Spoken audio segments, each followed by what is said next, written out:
اللہ اللہ اللہ اللہ۔ عورتوں میں عام طور پر یہ غلط فہمی پائی گئی ہے کہ شاید ولایت کے درجات تو مرد ہی حاصل کر سکتے ہیں، عورتوں کے لیے تو فقط نماز روزہ اور گھر کے کام کاج ہوتے ہیں، جبکہ اس بات کو اچھی طرح سمجھنے کی ضرورت ہے کہ گھر سے باہر دین کی محنت کرنا یہ مردوں کی ذمہ داری، گھروں کی حدود میں رہتے ہوئے دین کی محنت کرنا یہ عورتوں کی ذمہ داری۔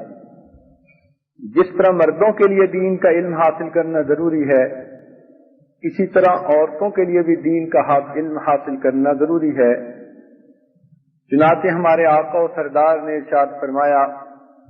طلب العلم فریضۃ علی کل مسلم و مسلمہ، دین کا علم حاصل کرنا مسلمان مرد اور عورت دونوں پر فرض ہے۔ جب تک دین کا علم نہیں ہوگا انسان اس پر کیسے عمل کر سکے گا؟ لہذا ہمیں چاہیے کہ ہم دین کا علم حاصل کریں اور اللہ کے رب العزت کی رضا کے لیے اس پر عمل کریں۔ صحابیات کے اندر بہت ساری ایسی مثالیں ملتی ہیں کہ دین کا علم سیکھنے کے لیے وہ بےتاب رہتی تھیں۔ چنانچہ ایک صحابیہ نبی علیہ الصلوۃ والسلام کی خدمت میں حاضر ہوئیں، عرض کیا، اے اللہ کے محبوب، مرد لوگ تو آپ سے بہت حدیث سن لیتے ہیں، ہم عورتیں گھروں میں رہتی ہیں، بچوں کی دیکھ بھال کرتی ہیں، گھر کی نگرانی کرتی ہیں، کام کاج سمیٹتی ہیں، ہم آپ کی وہ باتیں نہیں سن پاتی، آپ کوئی دن متعین فرما دیجئے، ہم حاضر خدمت ہو جایا کریں گی، آپ ہمیں اس علم میں سے حصہ عطا کیجئے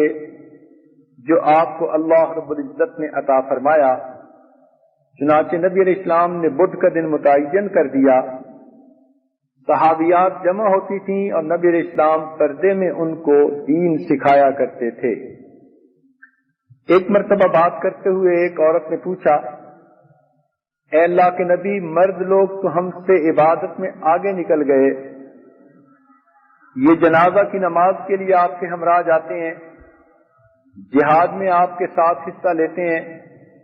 مسجد میں جا کر نماز جماعت کے ساتھ ادا کرتے ہیں، جبکہ ہم عورتیں تو گھر کی چار دیواری ہی میں رہتی ہیں، ہم یہ اتنے بڑے بڑے نیکیوں کے کام نہیں کر پاتی، تو ہم تو پیچھے رہ گئیں۔ حدیث پاک میں آتا ہے، نبی علیہ الصلوۃ والسلام نے ارشاد فرمایا، سوال پوچھنے والی نے بہت اچھا سوال پوچھا۔ پھر آپ نے فرمایا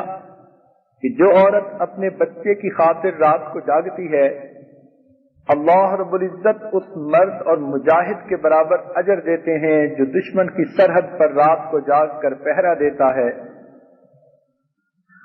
فرمایا کہ جو عورت گھر کے کونے میں نماز پڑھ لیتی ہے،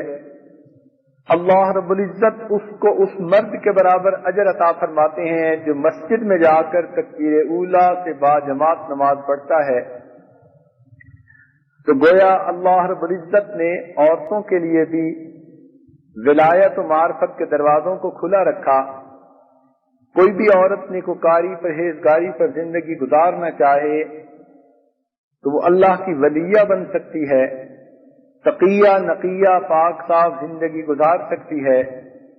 اللہ کی محبوب بندیوں میں شمار ہو سکتی ہے،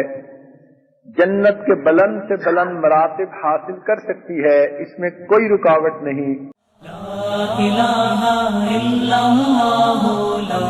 الہ